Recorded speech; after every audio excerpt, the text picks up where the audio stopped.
हाँ तो बच्चों, आज अब तक आपने जो पढ़ा वो पढ़ा कि भाई किसी बहुपद की शून्यकों की संख्या हम कैसे ज्ञात करेंगे। तो आपने देखा कि बहुपद की घात जो है वो शून्यकों की संख्या को निर्धारित करती है।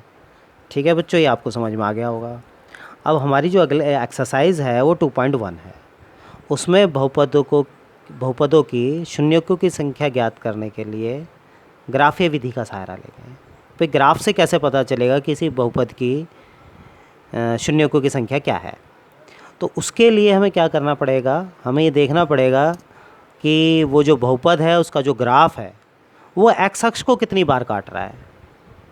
कोई बहुपद का ग्राफ एक्स अक्ष को जितनी बार काटेगा उतने उसके शून्यक होंगे। आइए देखते हैं एक्सरसाइज 2.1।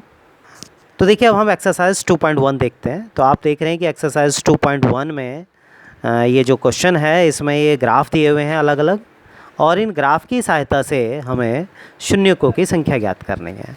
तो शून्यकों की संख्या आप देखिए, पहला ग्राफ। तो जैसे मैंने आपको बताया कि आपने क्या देखना है, आपने देखना है कि जो ग्राफ है वह एक्स अक्ष को कितनी बार काट रहा है। जितनी बार वो काट रहा है उतने उसके शून्यकों की संख्या है।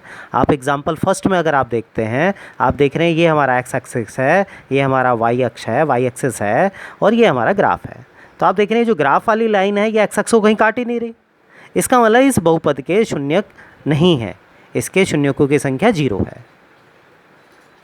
अब हम सेकंड पार्ट पर आएँ तो आप देख रहे हैं कि जो ग्राफ है ये एक्स अक्ष को केवल यहाँ पर कट कर रहा है, एक बार काट रहा है। तो इस बहुपद के शून्यकों की संख्या 1 है। इसी तरीके से अगर आप तीसरे में देखें तो ये जो ग्राफ है एक बार यहाँ काट रहा है, एक बार यहाँ काट रहा है, फिर यहाँ काट रहा है। तो आपने देखा इस ग्राफ ने एक्स अक्ष को 3 बार काटा है। सिर्फ एक्स अक्ष को हमें देखना है, वाई को हमें नहीं देखना। तो आपने देखा इस ग्राफ ने एक्स अक्ष को क्योंकि 3 बार कट किया है, इसलिए इस बहुपद के शून्यकों की संख्या 3 है। अगले एग्जाम्पल की ओर देखें तो यहाँ जो हमारा ग्राफ है आप देखें 2 जगह इसको कट कर रहा है, एक यहाँ कट कर रहा है, एक बार यहाँ कट कर रहा है एक्स अक्ष को। बार बार मैं कह रहा हूँ केवल एक्स अक्ष को हमें ध्यान देना है। तो यहाँ 2 बार कट कर रहा है, इसलिए इस बहुपद की संख्या शून्यकों की संख्या भी 2 हुई। आगे देखें तो ग्राफ 1 2 3 4 बार एक्स अक्ष को कट कर रहा है, इसलिए इसके शून्यकों की संख्या 4 हुई।